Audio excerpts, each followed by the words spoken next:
Kuya, kamusta po yung sa likod ninyo kalamansiya? Wala na nga po. Wala na. Paano po ganun nangyari? Eh, pag may mga pumasok nga po na ano. Hindi kilala. Opo. Pero madalas ba na nangyayari sa pagkami bunga kalamansi mo? Ganun nangyayari? Alam nga po nila eh. Pag nilibot ko po kasi yan, gaya po nitong mga bungad, yan makakapal po ang bunga. Eh ngayon po wala eh.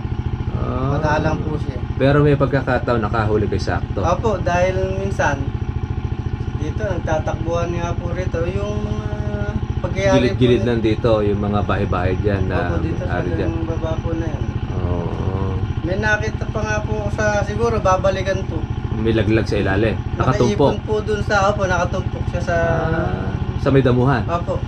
Sa gilid, sa sangka. Sa gilid. Eh palagay mo ilang kilo yung nasa tumpok na yun? Nasa 5 kilo po yung nakuha ko na yun eh. Ay, 5 kilo? Opo. Napitas na? Napitas na po. Sa madalit salita, wala siyang lalagyan. Siguro, baka iniipon pa lang po. Kasi nung natanong po akong paparating siguro.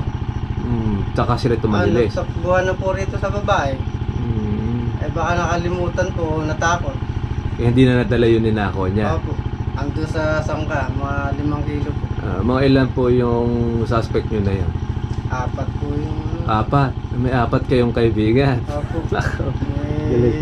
Delikado pala yung kaibigan nyo na yun. At isang parte rin pala ng kaunan nyo ay nawawala. Opo. Sa bagay, kasi kayo lang ang may kalamansi dito. Opo, ako lang po. Ayo, kaya sigurado kayo ang magiging piyesta. Eh, maobligado ka na ngayon kung ano. Eh, hindi nyo na po pinablatter yung nahuli nyo na yan. Hindi na po. Hindi na. Eh, sa susunod ko yan, pablatter ninyo. Ilang safe nyo rin, tapos para hindi na po siya ulitin. Eh, taga rito. Yung taga rito rin. Dito lang yun. Oo, tinan mo nga. May pamilya. Meron po. Naku, isipin mo yung galing sa kawan. Eh, madalas saan dinadala yung ninanakaw niya? Ayun nga po, dito po sa palengke. Sa palengke, siya nagbabagsak. Opo. Ba, naunahan kayo, no? Sa halip na kayo, sa halip na kayo magbagsak, siya nauna, no? Eh, doon nga po sa barangay nila eh. Siya po ang nagsusupply ng mga katindahan nga po. Na kalamansi. Abay, napakalawang siguro ng kalamansi, hinayupak na yun. Kaya nung matindi. naikwento ko nga po doon sa barangay nila eh. Hindi ko sinasabi yung pangalan, pero alam na nila. Alam po nung kausap ko eh. Kung sino yung nagbebenta. Yun na nga yun. Ngayon, ng ganito kuya ang gawin mo. Pag sakaling mahuli nyo siya sa akto, huwag kayong matakot na inyo pa barangay. Kasi yun, gagawin at gagawin niya. Lalo na mayroon pala siyang kasamang lookout. Alam nyo, yung delikado doon eh. Ang manaman man lang, ang style niyan, meron nakapwesto doon sa kawan niya, sa daan. Kung saan yung daanan mo. Tapos, meron na sa likod, meron sa gitna. May senyasan yun, may cellphone yan, pwede magtawagan. Oo, kaya pwede nyo na ikantirahe. Nako, ganyan. Ang style dyan, para yan ay mahuli ka, mahuli mo. Huwag ka doon sa daan mismo dadaan. Minsan nga po, ano ako ng motor eh. Nakakay ko na nga lang po yung pagpasok ko. Patay mo na kagad para di nila marinig. Pagkatapos noon, magsasakripisyo ka lang talaga kung saan ka dapat dumaan. Isang gabi nga po, nung may naghihiyawan na rito. Yung mga tao na namakaroon sa baba po. Sabihin na talagang may kawatan na nga. Nandyan lang. Pag hapon na po sila, talagang... Ibig sabihin, yung tao na yon parang kuha na rito sa barangay yon. Talaga makati talagang kamay. Yung mga gulay po dyan. Sinasalanta rin nun? Opo. Hindi nila maireklamo. Bakit meron ba siyang malakas na tao? May malaking tao ba nakakuha sa kanya? Yung ano po, marunong makasama yung bayaw. Yung bayaw. Bali nahihiya yung bayaw. Pero yung kasama niya, yun ang gumagawa ng... hindi maganda. Hindi naman yung bayaw irereklamo mo, yung kanya trabaho. Kaya ang sabi ko nga po, kinausap na lang namin na wag na niyang papuntahin dito. Kaya lang, kung yun ay sakit niya ang pagnanakaw, lalo na ganyan, mahal ang kalamansi. Tapos, naulit na naman ulit dahil nawala yun na sa likod mo. Alam mo na yung prospect kung sino yung may trabaho. Kaya dyan na naman nga po eh. Yun na nga. Ang gawin ninyo, pag yun ay mahuhuli ninyo, sa gusto niya, blatter ninyo. Ang masama nga po eh. Tapos yung mga ninakawan niya, pwede niya pagreklamuhin. Pwede siyang iban dito. Yun nga po. Pagka naso na siya sa kuwan na talagang bawal siya rito sa lugar na ito, matatahimik ang lugar ninyo. Lalabas kasi niyan, yung tatlo pa niyang kasama, baka hindi lang kalamansi tinitira niyan, pati sibuyas, lalo pagkamahal. Kung kasi nasanay na pala yan. Ang isa po, pag talagang nung nakaraan po, tumaas ang sibuyas. O yun. Tinan mo nga, lahat pala ng pananim dito tinitira. Madalit salita sakit na. Nahakot nga po isang kariton daw, isang pinitak, isang buong ganyan daw. Oh, siya humarbes. Hindi naman po, bali... Naka-harvest na. Opo. Hahakutin na niya ngayon. Hahakutin na lang. Walang paalam. Galing din. Malaunan niya, kuya, ganun din. Siguro po, dumating yung may-ari. Ang nakuha lang, mga kalahati ng kariton. Kalahati ng kariton? Marami rin yun. Opo. Talagang... ano ginawa ng may-ari? Hindi nireklamo? Hindi po. Ako, yun lang ang mahirap doon. Dapat doon, pinablatter man lang. Kasi... automatic na yun. Siya na nakilala at saka ako. Putulan lang ng kamay. Kung sa Saudi, pwede yun. Pag ako siya. Kaya dito sa Pilipinas, hindi. Kahit palagay mo na maareglo ka mo siya, at least meron siyang record sa barangay. Ano man ang mangyayari dyan, kasi kukondisyonin ng barangay yan. Ano man ang mangyayari na may mawawala dyan sa kanya bunton, pwede siyang damputin ng pulis. Automatic yun. Pag gano'n siya. Kasi may record na siya yun. Pag napagkasunduan siya ng mga konsihal, pati ng kapitan, pwede siya patalsikin ko. Meron po akong pamangkin na pulis. Pinapausap ko na po. Yun. Maganda yun. Para nun at least, uulit-ulitin niya. Sabi nga po niya, ang kinasasama ng pamangkin ko nga, pinapatan po ako nung panabas. Ay, mali naman yun. Pag ganun pinapatan ka ng panabas, basta't lagi ka lang nakaprepare ng record mo. Yung tinapatap mo ng panabas na yun, pwede mo na rin siya ikuhan sa barangay yun. Blatter yun. Bawal yun. Sabi po niya trespassing, pumasok sa iyo ang lugar niyo. Sabihan ko daw po siya siya ang kumukuha ng kalamansi. Kami po nagkukwento, hindi ko sinasabi yung pangalan. Ibig sabihin, nag-react siya. Opo, nag-react siyang ganun. Ibig sabihin, siya na nga yun. Kasi hindi siya magre-react kung hindi siya ganun ang ano. Ibig sabihin nun, tinatakot ka pa dahil tinawa ka ng panabas. Yun na nga yun. Kwento pa nga po sa mga tao dito, nanginginig pa nga raw po ako sa takot. Masyado naman siyang kawalan. Hindi niya alam yun, nanginginig ako sa galit. Para baga siyang pasiga dating na yun, ano? Sabi ko nga po sa inis. Ikaw na ka mo nagnakaw, ikaw pa ka mong malakas ka mo loob na manita ka mo sa may-ari. Sabi niya, marami nga daw po siyang napasukan na kasama, parang siya po ang gagawa Walang reklamo sa kanya. Mabait nga raw po siya. Edi wow ka mo. Ganun ka mo yan. Hindi natatawa nga lang po. Kasi wala kasi nagre-reklamo sa barangay. Hindi siya pinabablatter. Pero pagka dyan, nasampulan mo ng blatter yan, total naman, pero ka naman pala kakilalang pulis, tuturo siya kung ano gagawin. Para matulungan yung barangay nyo rito. Ay nako, sakit ng ulo yan.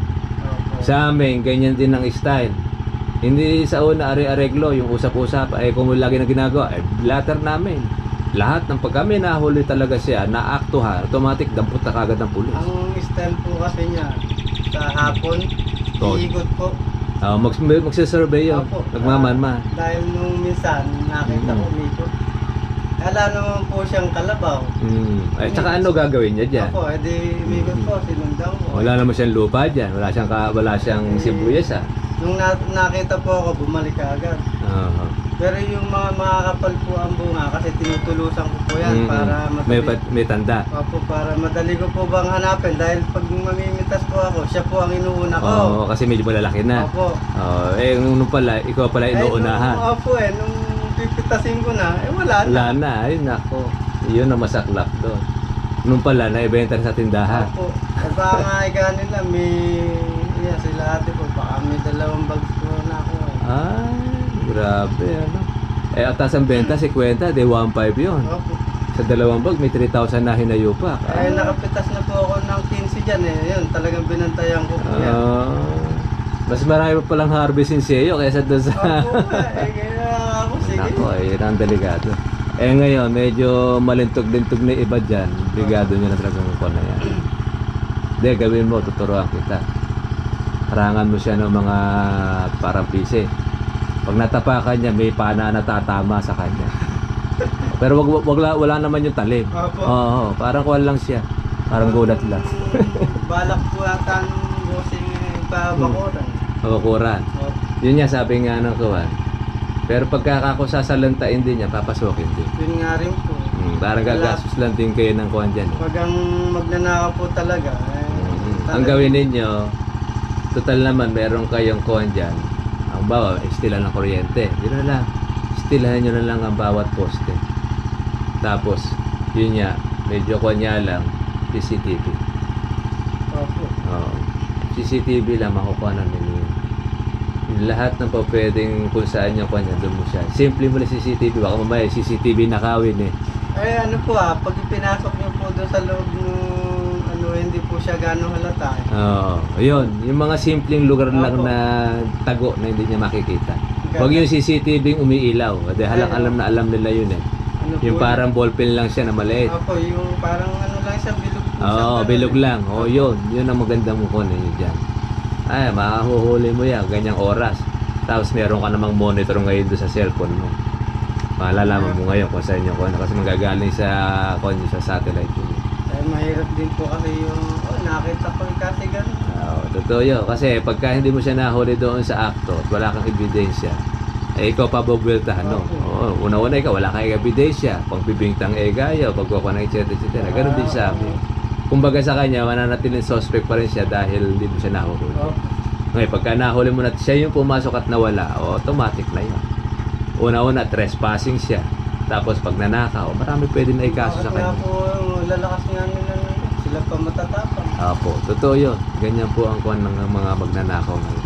Ay, lalo na ngayon, tumaas ang kalamansi. Ikot-ikot ang magnanakaw. Opo. Sa bagay, ayan mga katribe, hindi lang pala tayo nag-iisang napiktima, pati rin pala si Kuya napiktima din. Kaya alam, mas matindi yung kanya. Dahil, mas malaki pa harvest nung magnanakaw kaysa sa kanila. Gano'ng katindi. Tayo naman, marami naman po yung ating na-harvest. Kaya, ngayon, marami bunga yung kalamansi nila nitong pang-Pebrero. Pag hindi nila minanmanan yan, baka maunti-unti rin po noong tulisan. Dahil 4 sila, no? Nako, grupo rin. Yan ang mahirap dyan. Kasi kung hindi nahuhuli, walang nagre-reklamo, biro mo sibuyas ninakaw kalahating kariton, hindi na reklamo may-ari. Kaya uulit-ulitin yan. Yan ang magiging anay ninyo dyan, taga-sira. Kaya marami po rito mga magugulay, yun na lagi pong titingnan. Kaya lang, yun na nga, winarningan pa siya. Binantang ka pa, di ba? Nagkaroon pa ng tabas. Isipin mo, lakas ang loob, no? Kung na yung ninakawan, ikaw pa yung harahangin ng... Kung talagang tatagayin nga po ako, patay. Kasi galing po sa likod ko sabihin na sa likod mo na kagad. Hindi ko po napansin dahil umuulan po nun Galing sa likod ko na galing. Matapang ang kawan, ano? Kumbaga, para sininda ka lang. Parang tinakot nga lang po. Lakas ka mo ng loob mo, ha? Kaya pa nga po nung panapasarapan po, ganyan po yung layo. Dahil hindi po ako lumalapit. Kasi baka mamaya itaga nga naman sa inyo. Ginagano po sa harapan ko. Baka naman may sometimes yun, wala ba sometimes? May pamilya siya. Meron. Nakasama ko po siya sa kalabasa. Hindi ko po alam na malikot ang kamay. Ang kamay, ganun pala ang trabaho. Nagtataka po ako, bakit nawawala yung malalaki ng kalabasa? Nawawala po natitira lang yung maliliit lang po ganito. Sabihin, siya na unang humaharvest. Opo, may nagbulong lang sa akin na nagbabiyahe ng sangitan. Siya nagdadala? Opo. Ayun. Sa madalit salita, trabaho na talaga. Opo. Kilala pa doon po sa barangay niyo. Madaling damputin yan. Lahat yan, pag napablatter mo yan, lahat ng mga nanakawan yan, pupunta doon yan. Madadampot yan at makukulong sa kuwan niya. Ang na nga lang po. Kaya alam mo isan nga lang, naaawa ka nga lang doon sa pamilya niya. Kasi pag ganyan-ganyan ayaw pa rin magbago, yun na solusyon doon. Natatawa ko, bakit kaya ako nawawala yung kalabasa ko? Yung pala trabaho, ano? Lupin pala siya. Yun nga po. Mayroon pala lupin dyan. Ang baliktad nga rin po ako pang nag-aalaga. Tapos ikaw pa ang sinalisihan, siya pa ang galing. Opo. Galing ano. Nung inaani ko po yung kalabasa na yun, nagagalit sa akin yung asawa. Bakit ba? Nagpaani na raw po ako, hindi po sinasabi sa kanila. Hindi naman po, hinayaan na po nila. Ako na po talaga nag-alaga. Yung ate ko po, naririnig. Hindi siyempre, nagagalit nga po sila sa akin. Sumagot naman to. Iniwanan nyo na ikaw yung kapatid ko. Tapos hahati pa kayo sa sa parte. benta. Opo. Ay, tsaka ito, kinuha na kamo niya yung mga malalaki. Ano ba kamo papartihin doon? Mas nauna pa kamo humarvest kamo siya. Galit pa nga po sila sa amin. Baka hindi kamo justice yun. Sa trabaho kamo, kung malas na kamo siya, tanuturo na talaga kamo. Katulong ko po yung kuya ko na kaming dalawa nagtrabaho sa kalabasahan. Ayun. Yun po yung istorya. Para at least po mga katribya po, alam po ninyo rin yung istorya na mayroong kalamansian. Marami pong mga tulisan. Yan po kasi yung mga talagang hindi na naghahanap buhay, ayaw lumaban ng parehas. Gusto na talaga yung makita na lang na bulto na kanilang pipitas sa kahit di pinaghirapan. Yan po, mga sanay na talaga yan. Kung baga sa kuwan nito, trabaho na kanga. Yun ang kuwan nun. Mga katwiran po ng mga magnanakaw, pinagpawisan. Galing doon rin sa pawis doon nila yung kanilang hinarvest yun yung mga ugali ng mga yan. Pero darating din yung panahon na kahit na hindi man ikaw makahuli niyan, doon naman sa taas yun. Kaya yung lagi po nagnanakaw, walang asenso yun. Nakita ninyo kabuhay, laging hirap na hirap. Bakit? Kasi tamad Yung kasing katamaran mga katribya, yun ang unang pangunahin na ikinahihirap ng marami.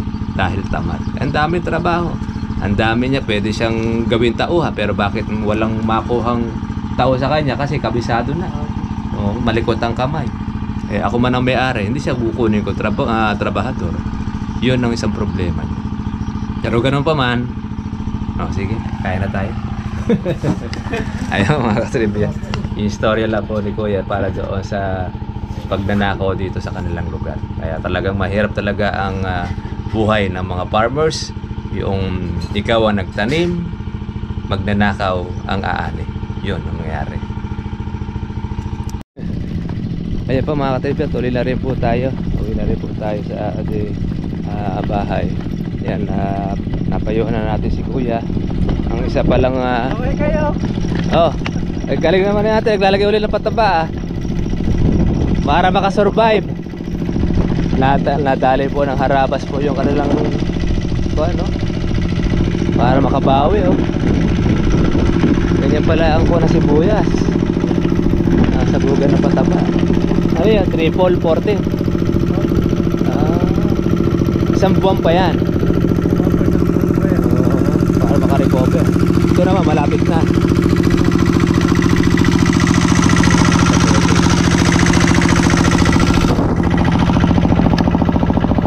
Ang number 1 po na kalaban nila rito, hindi yung insekto sa kalamansi niya, magnanakaw, tulisan. Siya lang ang binabantayan. Yung mga gilid niya naubos na, unti-unting pitikin nung magnanakaw. Yun, pagka nagawa niya yung sinabi natin tong kay ate, malalat mahuhuli rin niya yung tulisan. Siya pa yung may ganang magalit doon sa ninakawan. Parang siga-sigaan dito. Ayun po, yung bahay na yun, yung may asol po lang ang bahay niya. Layo pala malapit lang pala. Ayun po yung bahay na asol na yun. Malapit lang. Kayo nga lang po ang mamanman kaya siya yung lagi-lagi siya tinitingnan. Siguro mas maganda Kuya kuwan mag-disguise kayo. Hindi kayo makilala. Lalaki ng kuwan na sibuyas Litaw nila man. Ba't ganyan lumitaw nila man yan? Ano po yan? Yung ginaganon po nila. Po nila. Binubuhusan lagi. Po, yung gilid. Yung gilid. Kaya lumako yung laman. Yan ang maganda. Yan po ang gusto ng puti. Yung ginaganon. Yung ginaganyan siya. Pero yung mga maliliit na yun, yung mga reject na yan. Sa ganyan, pagka hinarvest mo mga ilang buriki yan. Ito po, may 20 ng mga Ito. Marami rin pala. Kung halimbawa sa isang buriki, magkano nagiging kuha niya? Sa 30 na lang po sa 25 1,000 isang buriki. Ano po, 750. 750. Oo, 750. 750. Kalahati nung kalamansi, no? Kalahating red bag. Sa presyo ngayon. At, sa laki naman ito. Minti sa malaki siya, mas mamamahal. Tsaka bumibigat. Kaya lang marami itong mga maliliit, ano? Yan yung mabilis pong matay. Oo. Kukunti lang din pala ibang mahaharvest niyan. Kasi kukuha pa yan eh. Yung pipilian. Ayan po. Meron naman pong buyer na parang po yung halo na siya. Assorted na. Kukunin niya, per bag na lang niya babayaran. Ay, mas maganda na yun kaysa doon sa pipilian pa. Alam, medyo mababa po yung gano'n. Yun lang. Yung maganda kita, yung pipilian o yung pipilian na lang po para hindi po matalo. Tama nga naman. At least yun na diretso. Kaya lang, konti lang yung malalaki, ano. Ito isang buwan pa yan. Ay, baka linggo na. Linggo na lang paparaanin. Pagka ba ito in-spray na ng insecticide, may possible pa bang tirahin ng kuha niyan? Di na. Meron na siyang gamot. Kaya lang madugo lang po yung kuha niya, ano? Magastos. Ay, yung kalahati po na yun umaga gabi. Ang pag-i-spray. Pag-i-spray po nila. Ay, grabe. Pagkatapos kuha pa. Buti ito pa naagapan pa nila yon. Pero kung hindi nila na-spray, ubos lahat. Nako, lalong walang babalik na puhunan. Umiiyak na nga po noon. Laki rin siyempre kung nagit kalahating milyon ng puhunan. Pagkatapos walang babalik. Nako. Ayan yung sinasabi po niya na ito pa yung pataas. Yan po yung bitaon na. Ayan. Yan yung isa pang yung sa hektarya. Ay, ito medyo naagapan. Oo. Wala naman. Yun din yun, isa. Ito. Ito yung kabila. Ito medyo nauna siguro ito yung spray. Kaya medyo maganda-ganda itsura. Babawi rin naman yan. Kaya lang next year na. Ganyan talaga sa sibuyas may mataas, mababa. Pag na-champ, ang importante dyan meron kayo mahaharvest. Masama lang to kung na-harvest ng uod, lahat na. Simot na po, no? Sabi nga nila, una na bumiyahe. Oo, nauna na kagad bumiyahe. Sa land na yung tulisan. Ay, opo. Mas maitim ang ulo dun Kung nabiyahe na ng tulisan. Paano po? Tuloy na po kami. Tuloy na pala ako. Salamat. Sige. Diretso na kayo. Tingin nga natin. Ito ba yan?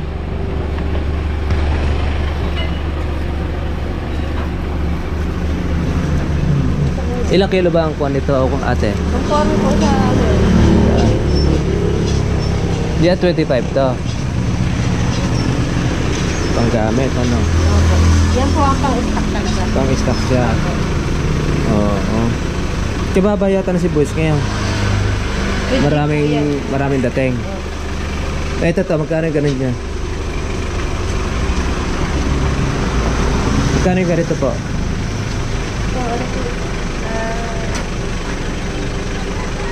Kaya ang sabi ni Ryan. Mas mababa yan. Kasi maliit yan, no? Yan. Ito po yung natin sibuyas. Wala po tayo ng panggamit.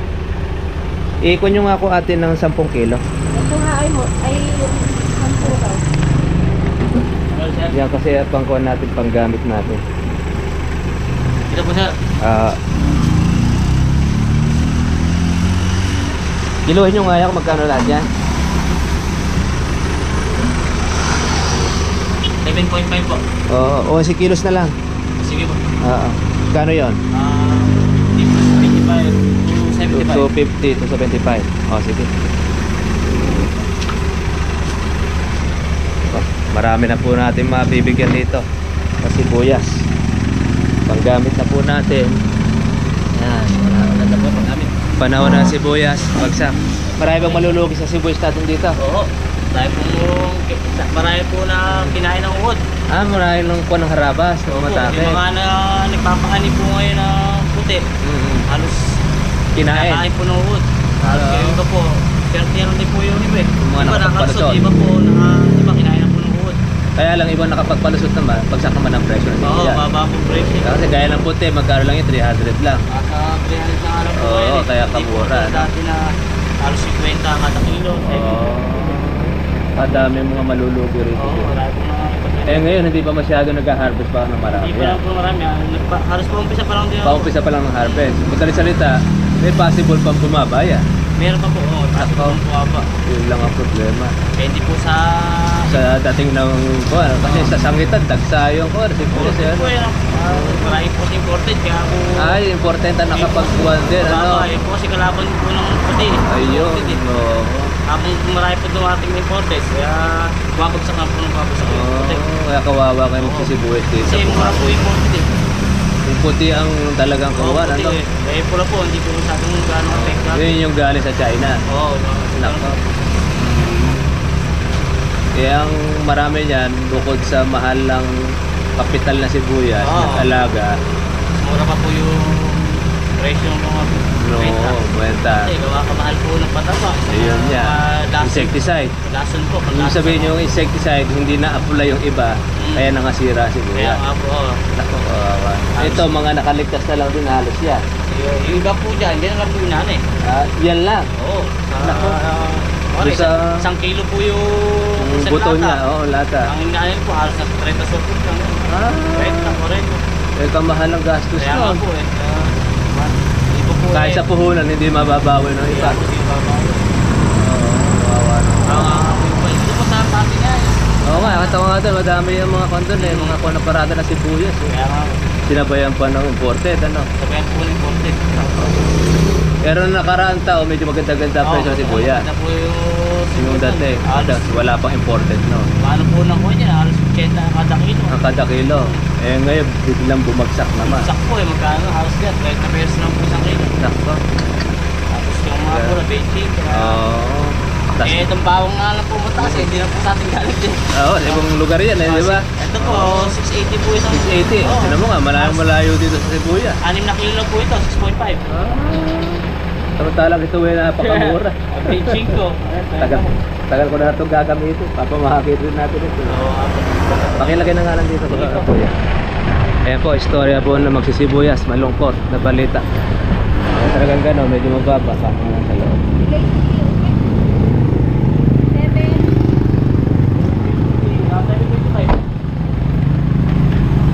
Sa 275.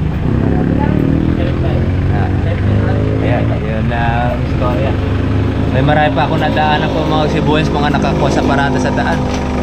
Talagang iba, tinitinda na lang dito sa genda para medyo maganda-ganda presyo. Pagka kasi yung buyer ang kukuha, halos hingin na lang.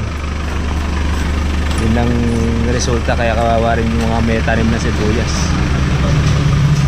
Ang maganda presyo lang dito, kamatis, tsaka yung siling Taiwan. Ano tayo ng paggamit. Tsaka mahal, yung bawang. Shoutout po natin ang mga taga-bunga po. Pero ako na po